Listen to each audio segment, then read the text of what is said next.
할렐루야. 하나님께서 주시는 은혜와 평강이 우리 성도님들 위해 늘 충만하시기를 주님의 이름으로 축원드립니다.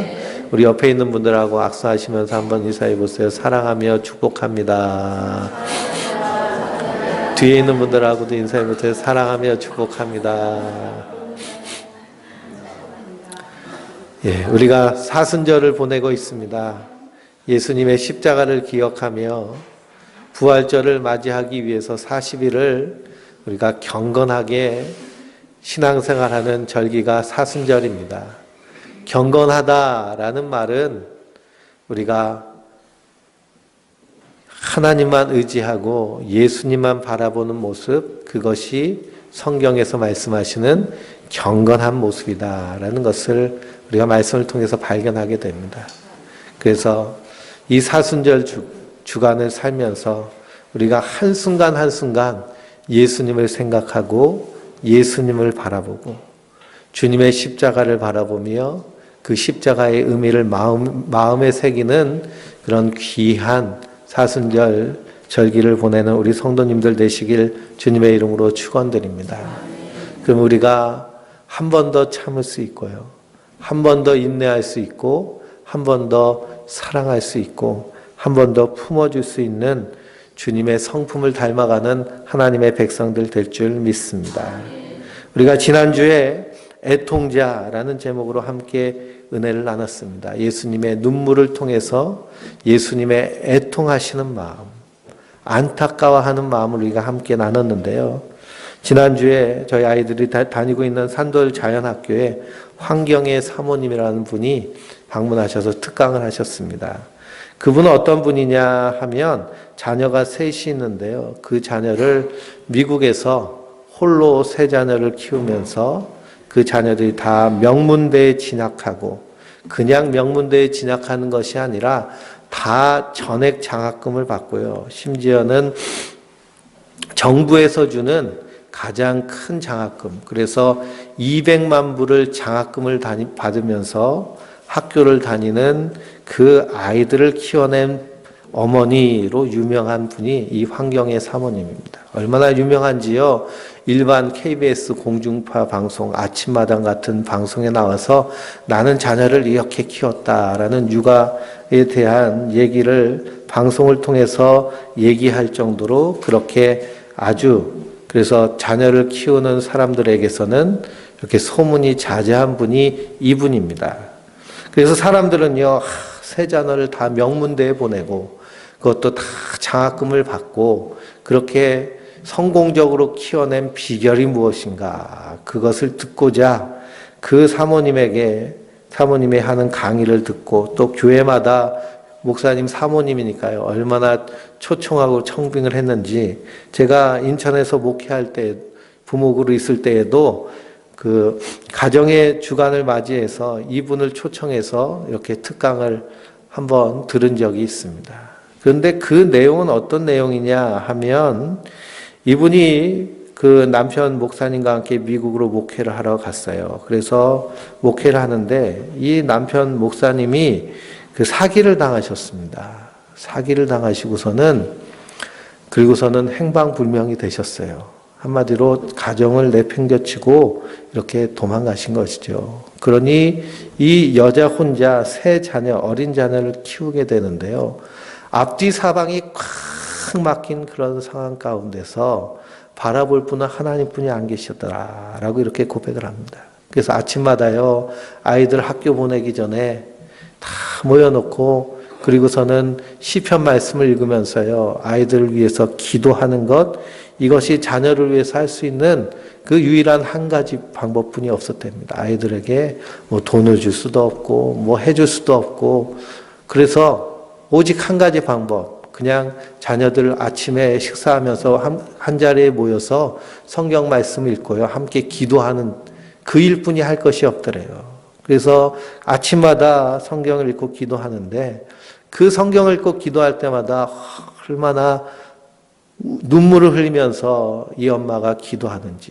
그래서 자녀들이요, 어렸을 때부터 항상 우리 엄마는 나를 위해서 우는 엄마라는 그런 인식이 강하게 박혔습니다.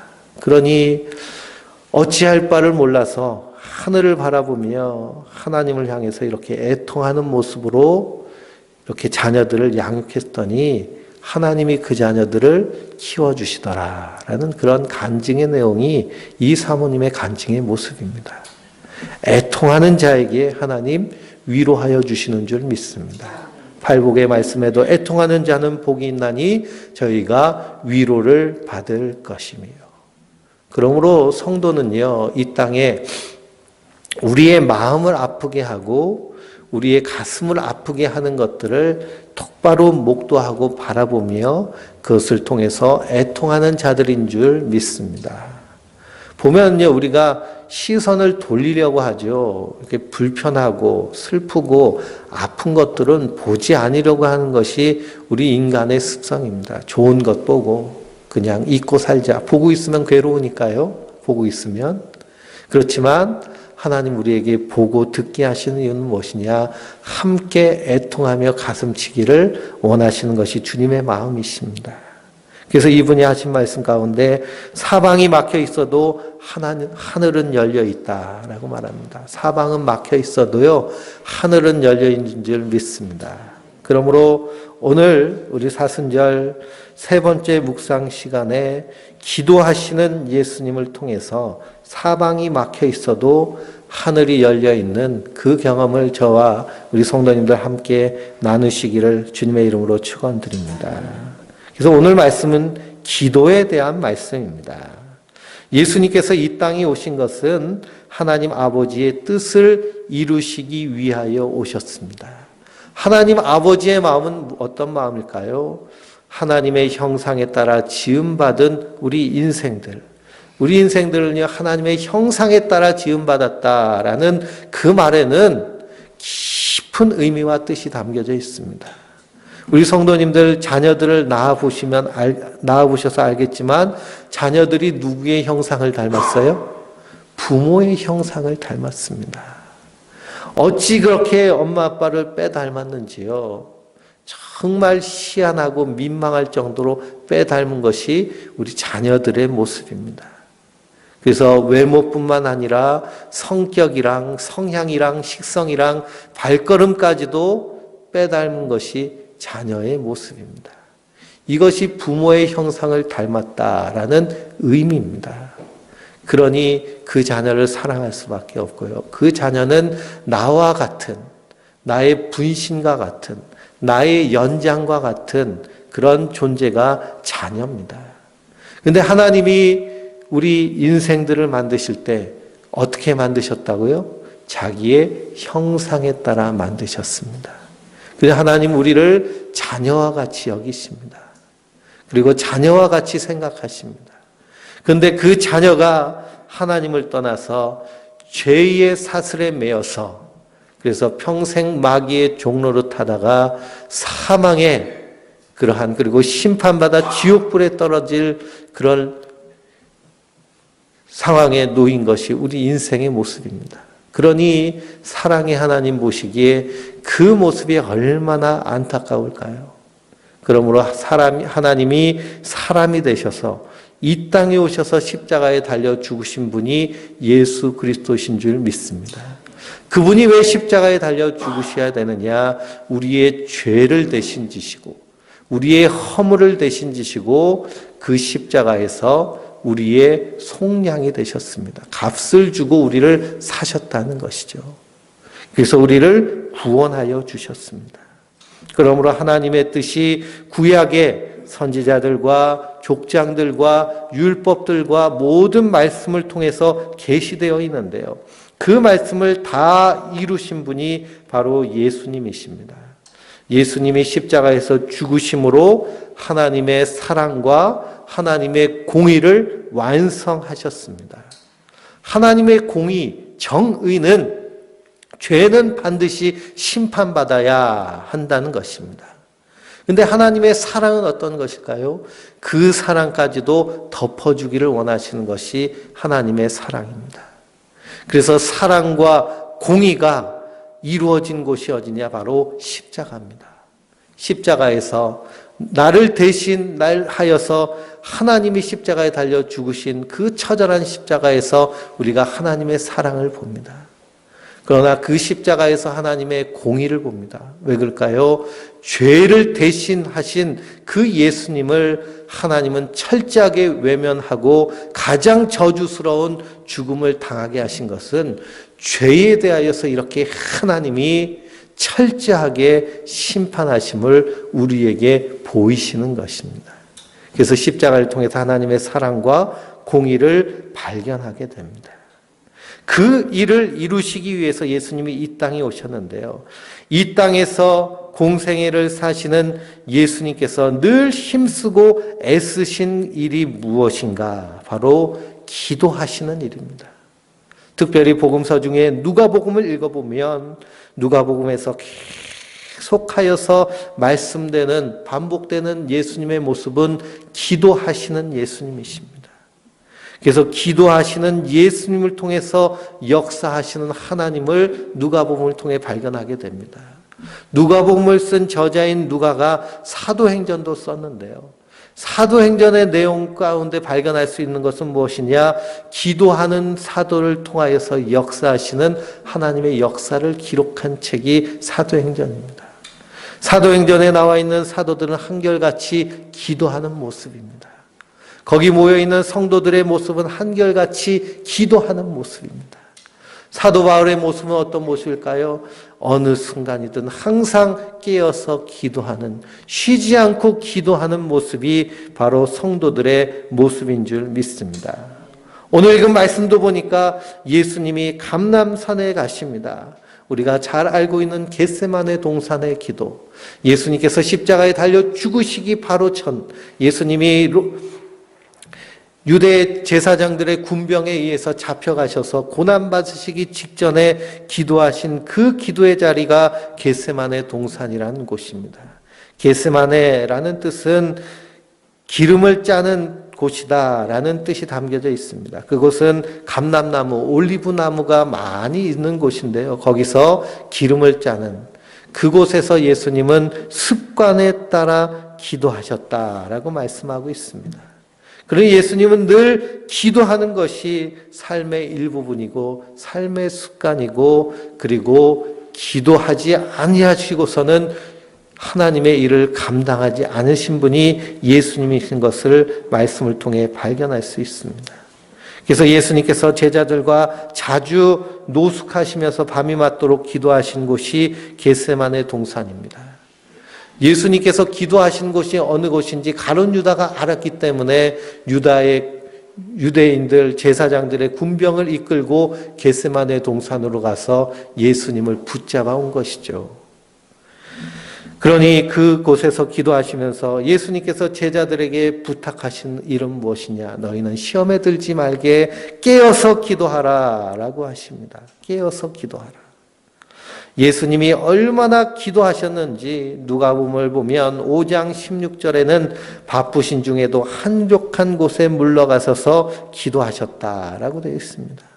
6장 12절을 보면 산에서 밤새도록 기도하시고 제자들을 택하십니다. 9장 28절을 보면 기도하러 산에 가십니다. 그곳에서 영광스럽게 변모하는 모습으로 제자들에게 보이시는 변화산의 사건이 일어나죠. 11장 1절 말씀을 보니까 예수님께서 기도하기를 마치심에 제자들도 예수님께 와서 주여 우리에게 기도를 가르쳐 주십시오. 어떻게 기도해야 됩니까? 그때 주님께서 제자들에게 가르쳐 주신 기도가 어떤 기도일까요? 주기도문입니다. 하늘에 계신 우리 아버지여 이름이 거룩히 여김을 받으시오며 나라 임하옵시며 뜻이 하늘에서 이루어진 것 같이 땅에서도 이루어지리이다. 이 주기도문을 주님께서 가르쳐 주신 것입니다. 18장 1절을 보면 항상 기도하고 낙심하지 말아야 할 것에 대해서 말씀하십니다. 기도하면서 낙심하지 말라라는 것입니다. 한 고을에 불의한 재판장이 있는데 그 불의한 재판장은 뇌물을 받지 않고서는 재판을 해주지 않는 불의한 재판장인데 한 억울한 과부가 자기의 억울함을 풀기 위해서 날마다 그 재판장에게 날 재판 좀 해달라고 청을 하니 그 불의한 재판장이 생각하기에 뭐라고 해요? 저 여인이 나에게 뇌물을 주지 아니할지라도 나를 너무나 괴롭게 하니 저 여인의 한을 풀어줘야겠다 하고 재판하는데, 하물며 우리 좋으신 하나님이 구하는 자의 기도를 들어주지 아니하시겠느냐라고 하시는 것입니다. 이러한 기도를 통하여 하나님 아버지와 친밀한 교제를 하시며 하나님의 뜻을 행할 수 있는 그 능력이 바로 예수님의 기도의 능력인 줄 믿습니다. 우리도 기도를 한다는 것은 하나님의 뜻을 알고 그 뜻이 우리의 삶과 우리의 삶의 자리에서 이루어지도록 간구하는 것이 바른 기도의 모습인 줄 믿습니다. 그저 내 소원을 말해놓고 예수님의 이름으로 아무거나 구하면 준다 했으니 하나님의 뜻은 생각하지도 않고 예수님의 이름으로 기도하는 모습은 어린아이의 기도와 같은 모습입니다. 어린아이는요, 내가 이것을 가지면 어떻게 되는지 알지 못하고 그냥 달라고 하잖아요. 그래서 어린아이 때는 주여 이것도 주시고 저것도 주시고 해주시고 이렇게 간구할 수도 있습니다. 그러나 믿음이 성장하면 성장할수록 우리가 누구의 뜻을 알게 돼요? 하나님 아버지의 뜻을 알게 되죠. 그럼 그 아버지의 뜻이 내 안에서 이루어질 수 있도록 기도하는 것이 장성한 분량에 이르는 성도의 기도인 줄 믿습니다.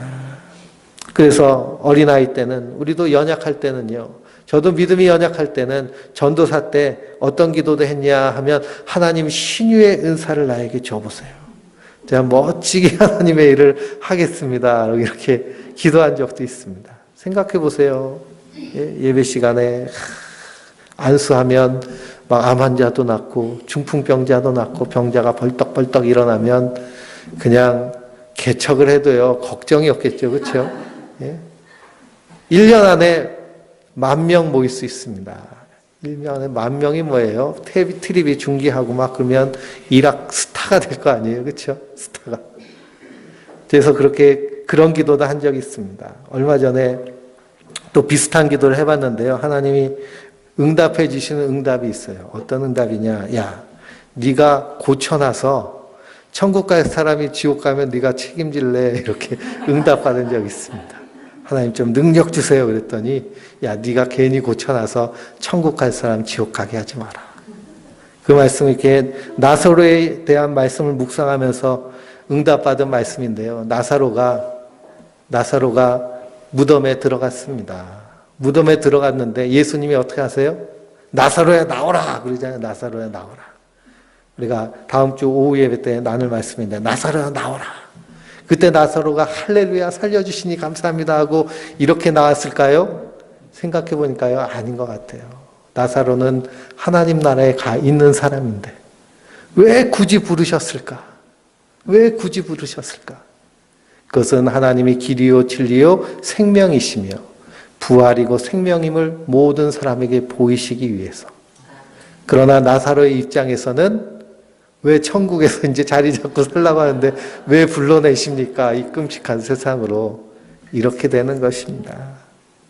그러니 우리의 기도가 성장하면 성장할수록 우리의 신앙이 자라면 자랄수록 내 뜻이 아닌 하나님의 뜻을 가지고 붙잡고 기도하게 되는 줄 믿습니다. 그러니 하나님의 말씀을 붙잡고 기도할 때 우리가 간절하게 기도할 수밖에 없죠.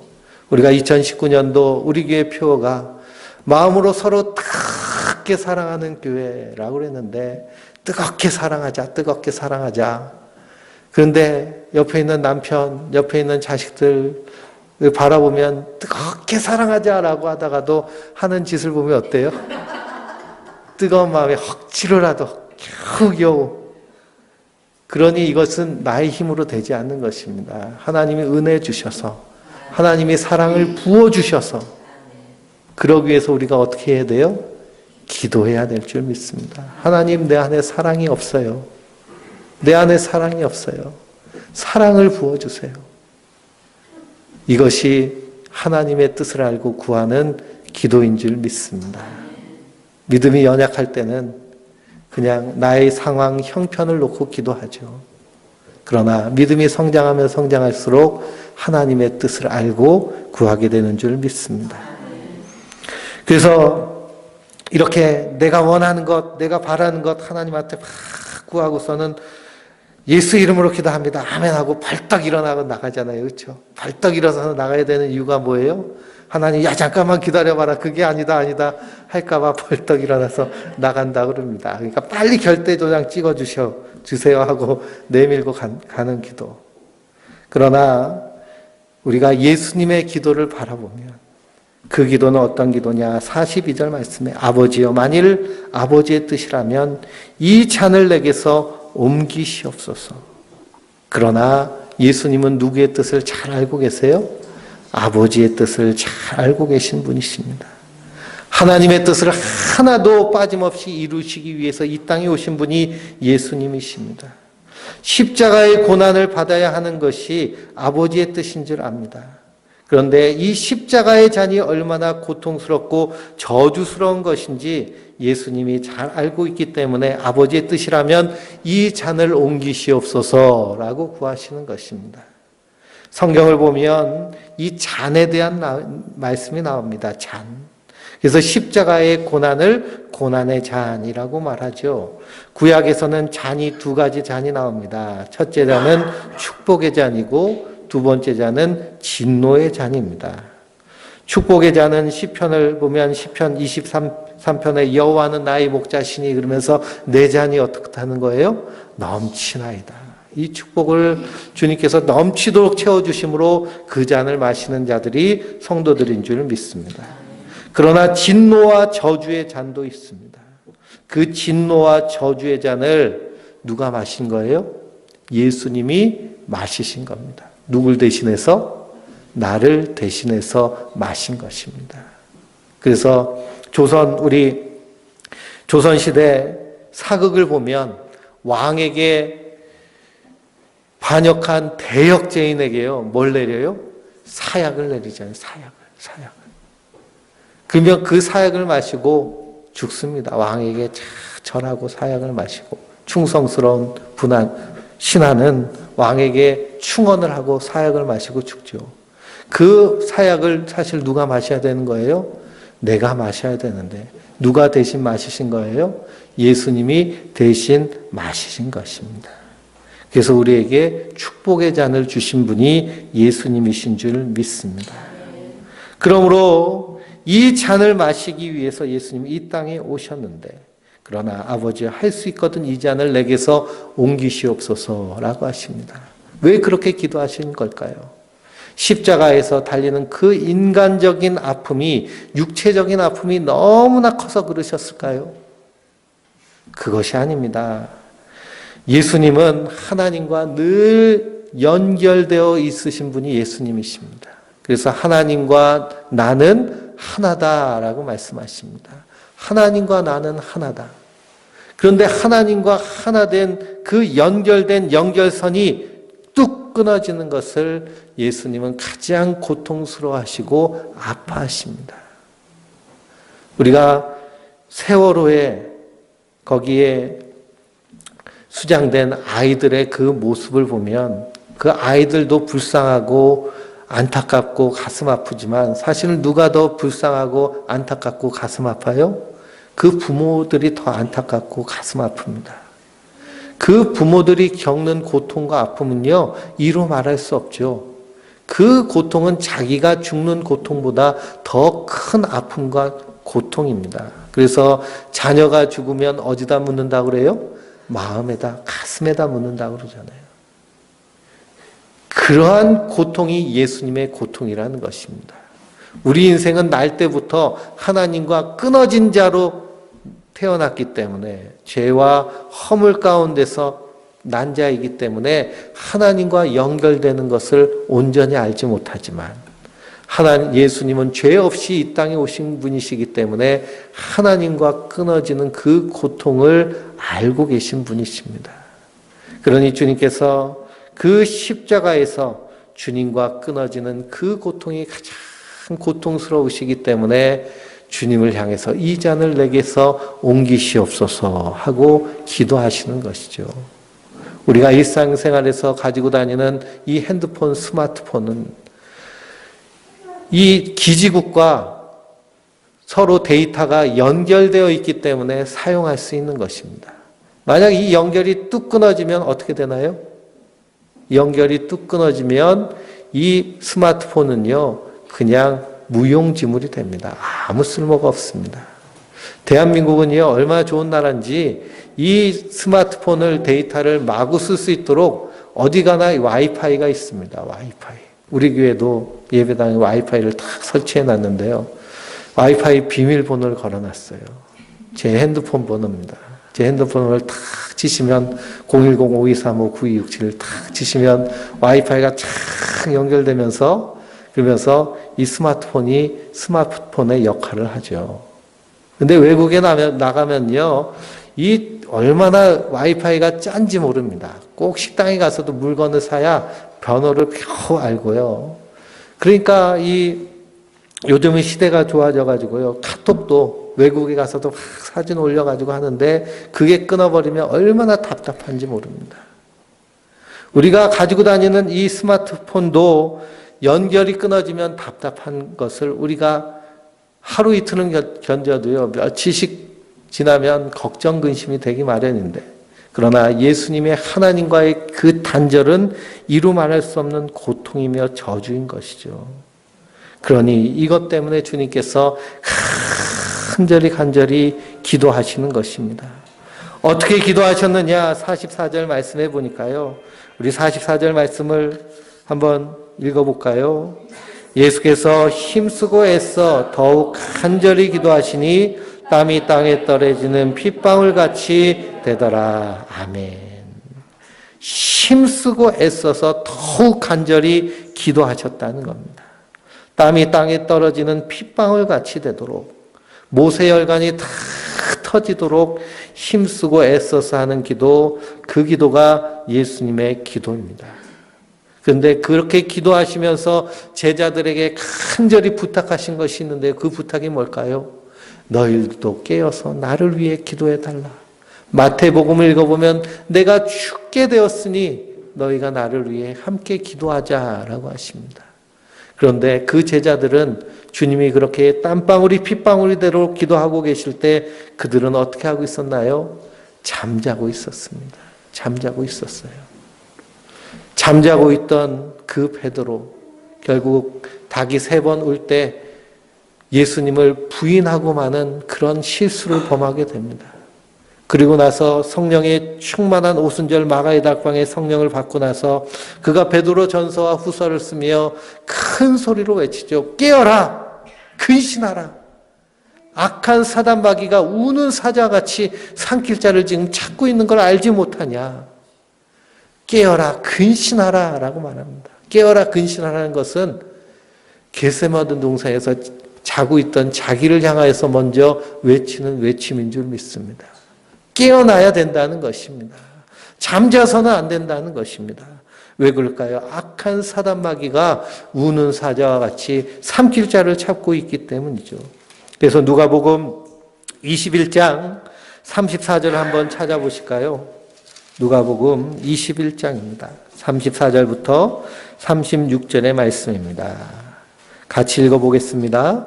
너희는 스스로 조심하라. 그렇지 않으면 방탕함과 술취함과 생활의 염려로 마음이 둔하여지고 뜻밖의 그날의 빛과 같이 너희에게 임하리라.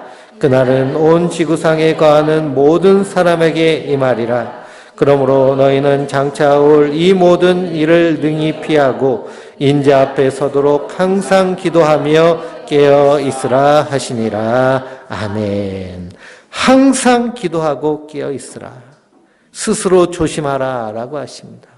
우리가 살고 있는 이 시대는 말세지말, 언제 예수님이 이 땅에 오실지 모르는 그 순간을 우리가 살고 있습니다. 그 말세지말에 악한 사단마귀는 어떻게 해서든지 주의 사랑하는 성도들을 예수님에게서 끊어놓으려고 합니다. 어떻게 끊어놓나요? 방탕함으로 끊어놓습니다. 술 취함으로 끊어놓습니다. 생활의 염려로 끊어놓습니다. 우리가 염려가 가득하면은요, 우리의 선택이 어떤 선택을 하게 되느냐? 믿음의 선택보다는 생존을 위한 선택을 합니다. 생명을 위한 선택을 하기보다는 살아남기 위한 생존을 선택하게 되죠. 생존을 선택하는 순간 마귀의 밥이 되는 것입니다. 생명을 선택할 때 그 길이 하나님께로 인도되어 주는 줄 믿습니다. 그래서 그 환경의 사모님도 앞뒤 사방이 꽉 막혀도 어딘 열려 있다는 거예요? 하늘은 열려 있다는 것입니다. 저 하늘을 바라보며 기도할 때, 그래서 사도 바울은 아무것도 염려하지 말고 오직 모든 일에 기도와 간구로 너희 구할 것을 감사함으로 하나님께 아뢰라 그럽니다. 왜 염려하지 말아야 될까요? 염려하면 우리가 믿음을 선택할 수 없습니다. 염려하면 우리의 사고가 마비됩니다. 염려하면 우리의 시각이 다칩니다. 그래서 한 달 복달하면요, 그것 하나만 바라보게 되고 주변을 멀리 보지 못하게 되는 것입니다. 그러나 기도한다는 것은 말씀의 산 위에 선 것과 같습니다. 우리가 골짜기 속에 들어가 있으면요, 이곳이 어딘지 방향을 알지 못하죠. 그래서 산에서 조난당하면, 산에서 길을 잃으면요, 어디로 올라가야 돼요? 봉우리로 올라가야 됩니다. 봉우리로 올라가야 내가 있는 곳이 어딘지를 알고 어디로 내려가야 될지를 볼 수 있는 것이죠. 그래서 그 보는 것으로 해서 길을 내려올 때 바르게 내려올 수 있습니다. 그런데 당황하게 되면 어떻게 되나요? 이리 헤매고 저리 헤매고 여기도 간 곳 같고 저기도 간 곳 같고 그러다가 탈진해서 생명을 잃습니다. 그러니 우리가 염려하지 않고 감사함으로 기도한다는 것은 우리가 말씀의 산 위에 오르는 것과 같습니다. 산 위에 오를 때요, 세상이 한눈에 다 보이는 것입니다. 세상이 말하는 것, 생존을 위해서 너 이거 살려면 이거 해야 돼, 이거 해야 돼, 이거 해야 돼 라는 것이요, 아무것이 아닌 것이죠. 죽을 것 같지만요, 죽지 않더라는 겁니다. 왜냐? 생명은 하나님께 달려있는 것이기 때문입니다. 그래서 오직 모든 일에 기도와 간구로 너희 구할 것을 감사함으로 하나님께 아뢰라. 그래야면 모든 지각에 뛰어난 하나님의 평강이 그리스도 예수 안에서 너희 마음과 생각을 지키시리라. 우리의 마음과 생각이 주님 말씀 위에 견고하게 서 있으면 우리 인생에 어떤 파도가 일어나도 흔들리지 않는 줄 믿습니다. 사방이 우겨싸임을 당하여도 하늘은 열려 있으니요, 결국 그 길을 걸어가다 보면 하나님이 이렇게 인도하시는구나. 그래서 욥은 그 고난 가운데 뭐라고 고백하나요? 나의 가는 길을 오직 그가 아시나니 그가 나를 단련하신 후에는 내가 순금과 같이 되어 주님께 나오리라. 하나님 나를 이렇게 세우시려고 나를 이 눈물 골짜기를 걷게 하셨군요. 그러므로 성도는 그 믿음을 가지고 기도하는 자인 줄 믿습니다. 우리 삶의 모든 문제 하나하나가 기도의 제목인 줄 믿습니다. 염려와 근심과 걱정이 있으면 주님 앞에 나와 기도하시기 바랍니다. 하나님의 은혜를 구하시기 바랍니다. 그리고 그 은혜 가운데 주신 하나님의 말씀을 또한 붙잡고 기도하시기 바랍니다. 그렇게 기도할 때 주님께서 넉넉히 이기며 승리하게 하여 주실 줄 믿습니다. 할 수 있거든이 무엇이냐? 믿는 자에게는 능치 못함이 없느니라. 그러므로 우리 믿음의 모습이 어떤 모습으로 나타나느냐? 기도하는 모습으로 나타납니다. 기도하는 모습으로. 그래서 우리가 새벽에도 기도를 하고요, 수요일 날도 말씀 듣고 기도하고, 금요일 날도 저녁에 모여서 기도하고, 주일 날도 기도하고, 주일 오후 예배도 말씀 듣고 기도하고, 우리의 삶이 자체가 하나님께 드리는 기도의 제사인 줄 믿습니다. 그러므로 예수님이 습관에 따라 항상 때나 무시로 기도하신 그 예수님의 기도의 본을 따라서 우리 성도님들도 그렇게 기도함으로 예수님이 십자가에 지시기 위해 골고다 언덕을 오르시면서 거기서 울고 있는 여인들을 바라봅니다. 그러면서 주님께서 뭐라고 하시나요? 나를 위하여 울지 말고 너와 너희 자녀들을 위하여 울라라고 하십니다. 하나님 앞에 우는 모습이 어떤 모습일까요? 기도하는 모습인 줄 믿습니다. 그런 기도하는 모습을 통해서 하나님이 살아계시는구나. 하나님이 이렇게 인도하여 주시는구나. 하나님이 이렇게 이끄시는구나. 그러므로 우리 성도님들 마음 가운데 기도의 제목이 있으면 그 기도의 제목을 메모하시기 바랍니다. 메모지가 없으면요, 성경책이라도 이렇게 쓰세요. 성경책이라도. 내가 이날 이런 기도를 했다. 이런 기도를 했다. 그리고 하나님이 어떻게 응답하여 주시느냐, 어떻게 인도하여 주시는지 그 기도를 보며 그 하나님의 이끄심을 경험하는 우리 성도님들 되시길 주님의 이름으로 축원드립니다. 그래서 아버지의 원대로 되기를 원하는 예수님의 기도가 결국 아버지의 뜻대로 이루어지는, 그걸 통해 우리의 구원을 이룬 것처럼 우리도 그 은혜를 날마다 풍성히 누리며 주님께서 우리에게 부탁하신 깨어서 기도하라 하는 그 부탁을 우리도 기억하고 날마다 깨어 기도함으로 하나님의 은혜를 누리는 주의 백성들 되시길 주님의 이름으로 축원드립니다. 기도하시겠습니다.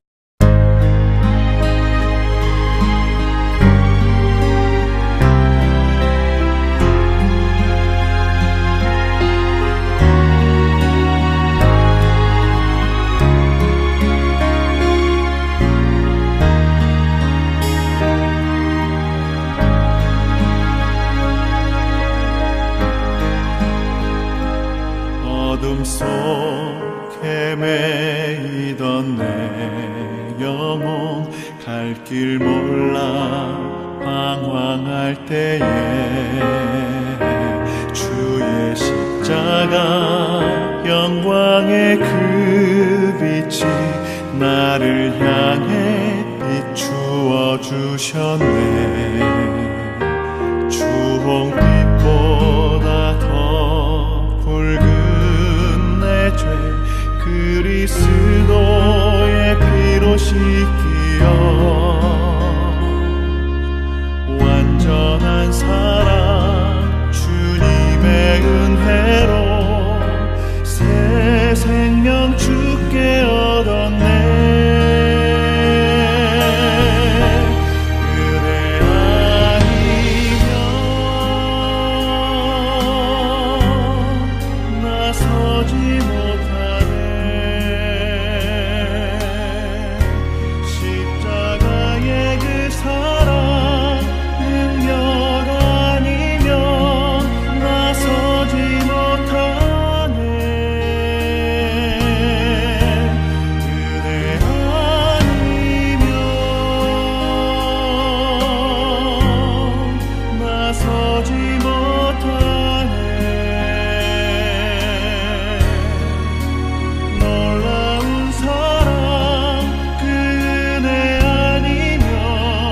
나서지 못하네.